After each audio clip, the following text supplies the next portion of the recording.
bioengineered it, got the patent, and took that out into the wider world and is getting lots of money for one of those products. But it was all attributable to the tribal knowledge, and there was no limiting principle or level the playing field, none of that. So India now has a database and is seeking to prevent patents of traditional knowledge, and that's what the WIPO folks are seeking to do with their project as well. But it really is a discourse that Indigenous peoples need to be at the table to actually assess. Okay, well, I hope I've awakened some thought. I don't know. Yes. Did I? All right. Okay. Thank you so much. I appreciate it.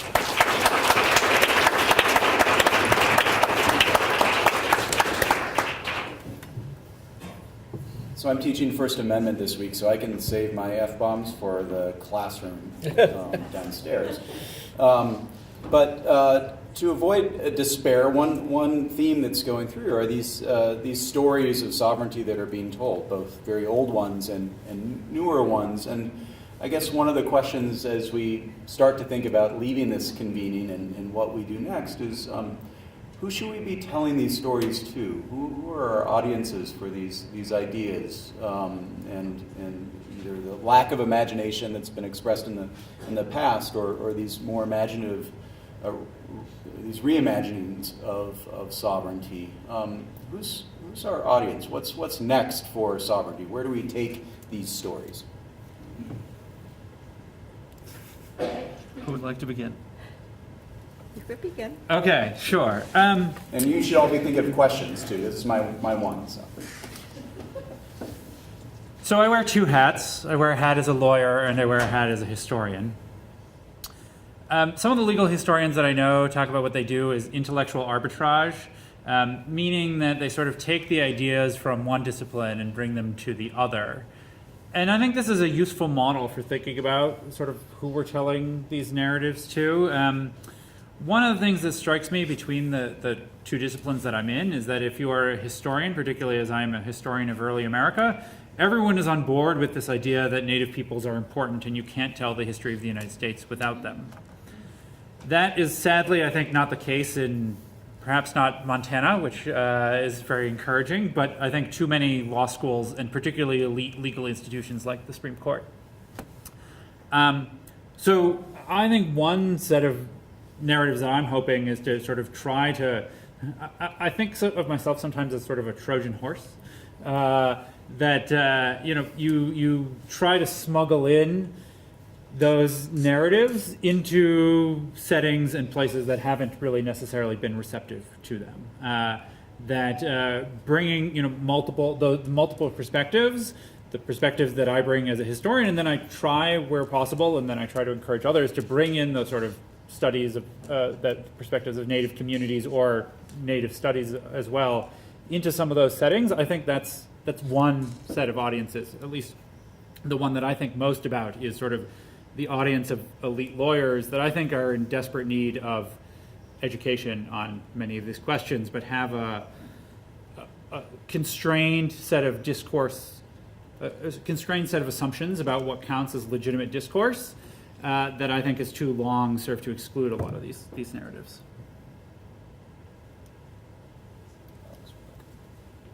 Good. I think my wish is that we would give more serious attention to new models of institutional restructuring so that the voices are in earlier. And I think that was really the promise of Bears Ears, right? The Bears Ears National Monument was the first to actually have a tribal kind of body that was basically responsible for protecting and promoting and perhaps at some point disseminating the traditional knowledge of the various tribes that are affiliated to that region over time. And that was never done before. I mean, it was historic. And I feel like if we actually had that at all of these institutional levels, that this would get into the discourse in a way that that made for a much more rich set of institutions in the country. We have to decide whether or not we, in fact, are plurinational in that sense today, right? That we have all of these nations which don't have a separate geography outside of the US because they were always here. But are we going to create plurinational representation? And that I think is the challenge.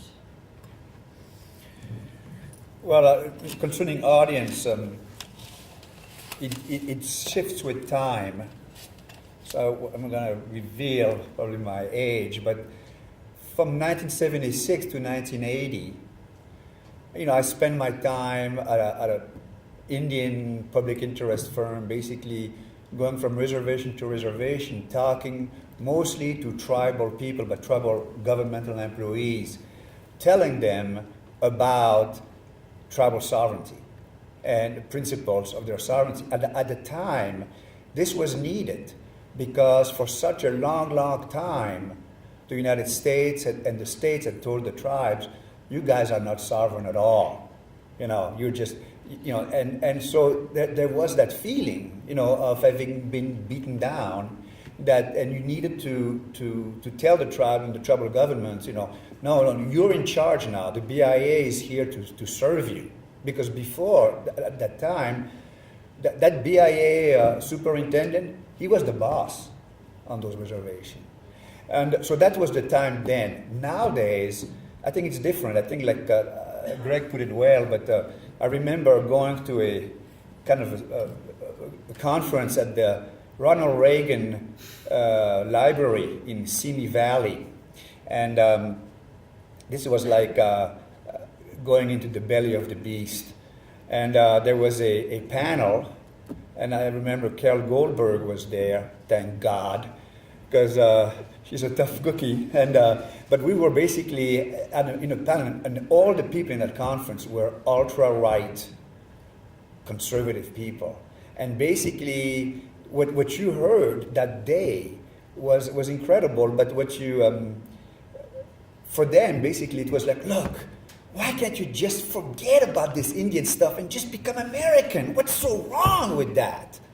And it was shocking to have that kind of a discourse the whole day. And after the conference, I remember I went out to dinner with 3 women that were tribal leaders in California, and they were shell-shocked, to have heard that, because it's a different type of thinking. Unfortunately, as Angela told us earlier, I think those are the kind of people that are ruling the White House now. So I think it's important to get that message to that kind of an audience. Your turn. Questions? Ms. Parker? Oh, wait for the microphone. Someone coming. Okay, good.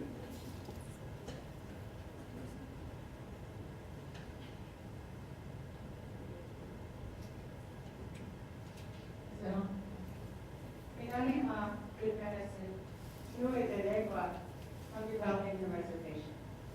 Said, hello, my name is Victoria Parker. I'm Western Shoshone from the Hungry Valley Indian Reservation.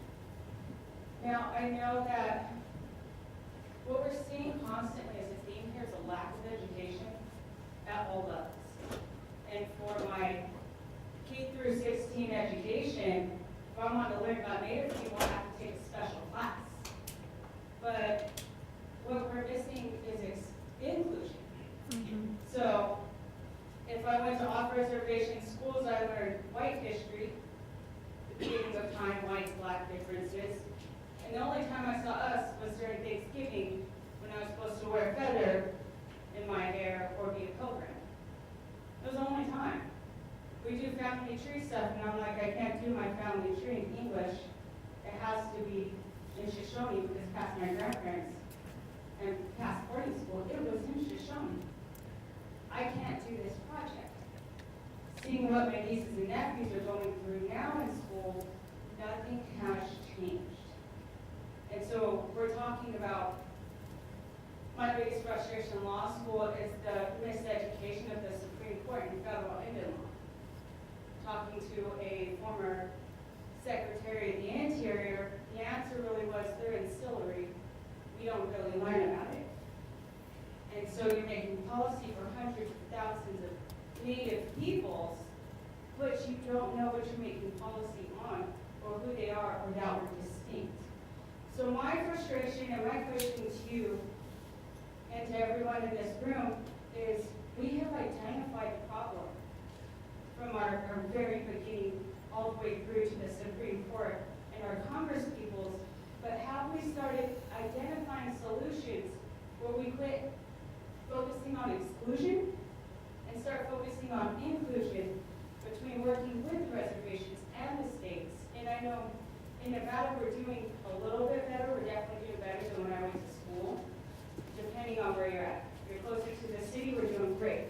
If you're on the Oahe Reservation, 2 hours away from Boise or Apple, we're not doing great. And so, are we looking at it inclusion, creating bridges between nations and international understanding? And I'm wondering, what are you all doing to either create that inclusion, or do you have any examples for me to take home to my reservation to start trying to do? Thank you. Great question. Oh my gosh. That was such a great question. I just want to give you a round of applause. Honestly. That kind of thinking is so important to really say, what can I do? Like, what can I do today? What can I do in my class today? What can I do in my interactions? And so I worked for a state university, and I've worked for state universities in Arizona for over 20 years. And what you're saying right now, how do we get that knowledge into every single student? At ASU, there were 100,000 students at ASU. At U of A, there are 37,000 students at U of A. If they don't take a class that is relevant to this, they're not going to learn that. We have a real problem, and probably in a lot of states, but certainly in Arizona, every time I've talked to the state superintendent or the university folks, there's a problem with mandatory curriculum because they think it's some attempt to make other people feel guilty, or like everybody's not just a happy American or whatever. The fact of the matter is, no. These are governments, 550, there's 573, whatever, like new ones, just, okay. Like, we need to know that there are these governments, and 26% of the land in Arizona isn't even Arizona. So if you end up over there, you're probably going to have to go to some other court, right? That is basic knowledge that every person in this country should and must know. So education, court systems, all of these are ways in which we can use tribal institutions, state and federal institutions, if we had the will to basically do inclusive, not assimilative, inclusive education about the differences. And it's kind of that on the international level. In Arizona, we also have problems with the border. And it's very hard to get education about the borderlands, about the identities of the people and also the vulnerabilities of the people understood in real human terms. So I applaud what your thinking is and your work here, and if we actually could do that nationally, we would be so powerful. And I'll just, Dean Curtis alluded to this, but our state constitution, so I'm under a constitutional obligation, but the state constitution actually endeavors not just to educate Native Americans, but Indian education for all. And I'm proud to be in a state charged with a responsibility under a constitutional oath as a lawyer to endeavor to deliver that. But we need our students to hold us to that bargain, right? Thank you. I'll just, one very quick thing. So I often think about teaching at Stanford that 2 of the justices of the Supreme Court, Justice Rehnquist and Justice O'Connor, were graduates of Stanford. Neither necessarily hugely distinguished for their Indian law jurisprudence, particularly Justice Rehnquist. And so I try to think about what I can do, particularly as a non-native person teaching Indian law in this setting, to try to ensure that the next justice who comes from Stanford will hopefully be better educated on these topics, or, person who goes from Stanford and clerks for the Supreme Court, or goes into many of these other positions.